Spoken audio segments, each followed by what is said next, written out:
اگرچہ بھٹکے ہوئے ہیں لیکن کبھی بھولی ہوئی منزل بھی یاد آتی ہے راہی کو، اور بھٹکے ہوئے آہو کو پھر سوئے حرم لے چل۔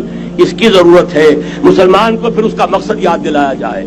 پاکستان اس لیے نہیں بنایا گیا تھا کہ ہمارے ہاں ٹاٹے اور برلے نہیں تھے تو ہمارے پاس اس کے بھی باپ وجود میں آ جائیں، اس لیے تو نہیں بنایا گیا تھا۔ پاکستان اس لیے نہیں بنایا گیا تھا کہ جاگیرداروں کی جاگیرداریاں محفوظ ہو جائیں، پاکستان اس لیے تو نہیں بنایا گیا تھا۔ اور یہ کہ نمازیں اور مسجدیں تعمیر ہو جائیں، مسجدیں تو امریکہ میں تعمیر ہو رہی ہیں عالی شان سے عالی شان، اس لیے پاکستان نہیں بنا تھا۔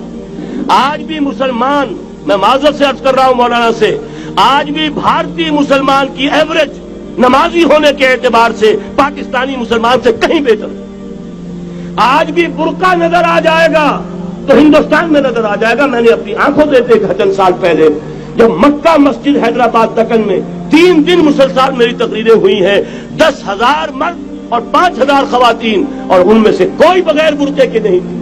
ایک سیلاب نظر آ رہا تھا برقعوں کا کہ جب جلسہ ختم ہوا ہے رات کے 12 بجے 3 دن تک متواتر۔ یہاں کہاں نظر آئے گا برقع آپ کو؟ یہاں تو جس کے پاس 2 پیسے ہو گئے اس نے سب سے پہلے برقع اتار کے پھینک دیا۔ معلوم اچھی طرح سمجھ لیجئے یہ چیزیں تو وہاں زیادہ ہیں یہاں کی نسبت۔ اصل ضرورت تھی کہ یہاں اس نظام کو قائم کیا جائے، وہ نظام عدل اجتماعی، وہ جس میں حریت ہو، جس میں عام آدمی بھی خلیفہ وقت کو ٹوک سکے۔ یہ کرتا کیسے بن گیا؟ ایک خاتون بھی کھڑی ہو کر دامن پکڑ لے، عمر تمہیں کیا حق ہے کہ ہمارے مہر کے اوپر پابندی لگا رہے ہو، جبکہ اللہ نے نہیں لگائی۔ اللہ قرآن میں قنطارہ کا لفظ استعمال کر رہا ہے۔ ڈھیروں سونا دے دے کوئی شخص اپنی بیوی کو مہر کے اندر، طلاق دیتے وقت اس میں سے کچھ نہیں لے سکتا۔ آپ کون ہوتے ہمارے حق کے اوپر پابندی لگانے والے؟ اور عمر نے کہا آج ایک بڑھیا نے وہ اب عمر کو دین سکھایا، آرڈیننس واپس۔ حضرت سعد بن ابی وقاص رضی اللہ تعالی عنہ جو فاتح ایران تھے، وہ گورنر ایسے نہیں بن گئے تھے ریوڑیاں بٹی ہو اور گورنری مل گئی ہو، وہ تو خود فاتح تھے ایران کے، اس لیے گورنر تھے۔ صرف ایک پرچہ پہنچا ہے بارگاہ خلافت میں، حضرت عمر فاروق کے پاس انفارمیشن آئی سعد نے اپنے گھر کے باہر ڈیوڑی بنا لی ہے اور ایک دربان کھڑا کر دیا ہے۔ حضرت بلال کو بھیجا ہے رقعہ دے کر، اور یہ حکم تھا کہ بلال پہلے تو جاتے ہی ڈیوڑی میں آگ لگا دینا، پھر یہ رقعہ دینا میرا۔ اور رقعے میں لکھا ہوا تھا اے سعد، لوگوں کو ان کی ماں نے آزاد جانا تھا، تم نے انہیں اپنا غلام کب سے بنا لیا ہے؟ یہ دربان کھڑے کر دیا اپنے آگے۔ وہ حریت، وہ مساوات کہ جا رہا ہو خلیفہ وقت اور چارج لینے جا رہا ہے بیت المقدس کا، کوئی ذاتی علاج کے لیے نہیں جا رہا، سیر و سیاحت کے لیے نہیں جا رہا، چارج لینے کے لیے بالکل سرکاری وزٹ ہے، آفیشل وزٹ ہے، اسٹیٹ وزٹ ہے۔ اور حال کیا ہے؟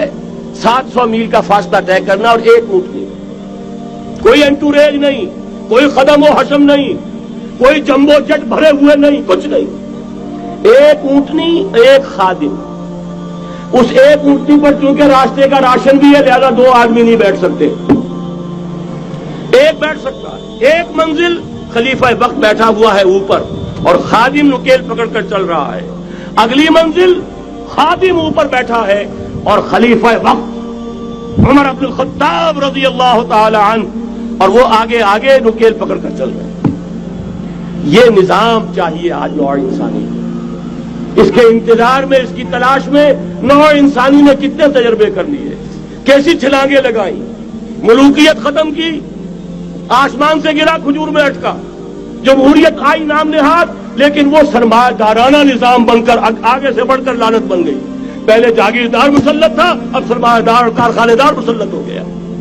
اس سے نکلنے کے لیے زور لگایا، کمیونزم کی طرف گئے، چھلانگ لگائی، اب ایک پارٹی ڈکٹیٹر بن کر بیٹھ گئی۔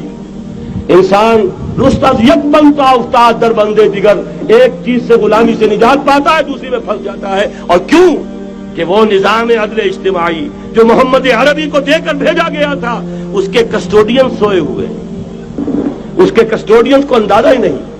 یہ نسخہ تو ہمارے پاس تھا، ہمیں عمل کرنا تھا اور دنیا کے سامنے پیش کرنا تھا۔ پاکستان بنایا اس لیے گیا تھا کہ ہم اس کا ایک نمونہ دنیا کے سامنے پیش کریں گے۔ قائد اعظم نے فرمایا تھا کہ ہم یہ چاہتے ہیں کہ پاکستان کی صورت میں عہد حاضر میں اسلام کے اصول حریت و اخوت و مساوات کا ایک نمونہ قائم کر کے دکھائیں۔ کہاں ہے وہ؟ بھٹک گئے، سو گئے۔ وَلَنُذِيقَنَّهُم مِّنَ الْعَذَابِ الْأَدْنَىٰ دُونَ الْعَذَابِ الْأَكْبَرِ، بڑے عذاب سے پہلے چھوٹا عذاب کا مزہ چکھائیں گے. لَعَلَّهُمْ يَرْجِعُونَ، شاید کہ لوٹ آئیں. کوئی عجب نہیں اس عذاب الادنا سے بعد ہم جاگے نہیں، ہوش میں نہیں آئے. کوئی عجب نہیں کہ بڑے عذاب کا کوڑا ہماری پیٹھوں پر برس جائے. لیکن مجھے یہ یقین ہے، نوٹ کر لیجئے، اگر یہ دوسرا امکان ہو گیا، خدا نہ خواستہ اللہ کے عذاب کا کوڑا ہماری پیٹھ پر برسا، مجھے یقین ہے اللہ ہندوؤں کو مسلمان بننے کی توفیق دے گا. لیکن اسلام کا بول بالا اسی خطے سے ہوگا. تاریخ میں یہ ہو چکا ہے آیا فتنہ تاتار کے افسانے سے، پاسباں مل گئے کعبے کو صنم خانے سے. تاتاریوں کے ہاتھوں کروڑوں مسلمان قتل ہوئے، لیکن اسلام نے تاتاریوں کو فتح کر لیا. اور پھر اسلام کا مسلمانوں کا دوسرا دور عروج انہی تاتاریوں کی مختلف شاخوں کے تحت ہوا.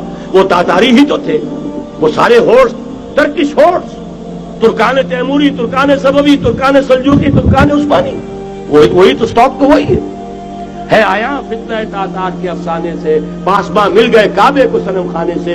اس لیے کہ حضور نے فرمایا مشرق سے ہوگا، جہاں سے فوجیں چلیں گی.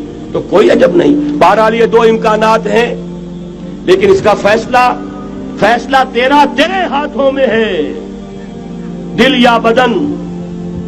سیدھی بات. اگر تو اب بھی ہم ٹھیک ہو جائیں، جاگ جائیں، ہوش میں آ جائیں، قوم یونس کی طرح توبہ کر لیں، تو بغیر عذاب کے کوڑے کے رحمت خداوندی ہم پر سایہ کرے گی. اگر ہم نہ جاگے تو وہ عذاب کا کوڑا آئے گا. یہ نہیں میں کہہ سکتا ان ادری قریب بعید ما توعدون، یہ میں نہیں کہہ سکتا، یقین کے ساتھ جانتا ہوں کہ آئے گا. لیکن یہ کہ اس کے بعد بھی یہی سے بول بالا ہوگا. اگر ہمارے ذریعے نہیں تو ان کے ذریعے سے جو ہمیں شکست دے کر پھر اسلام قبول کر لیں گے. لیکن کیوں نہ پہلے ہی راستے پر چلنے کی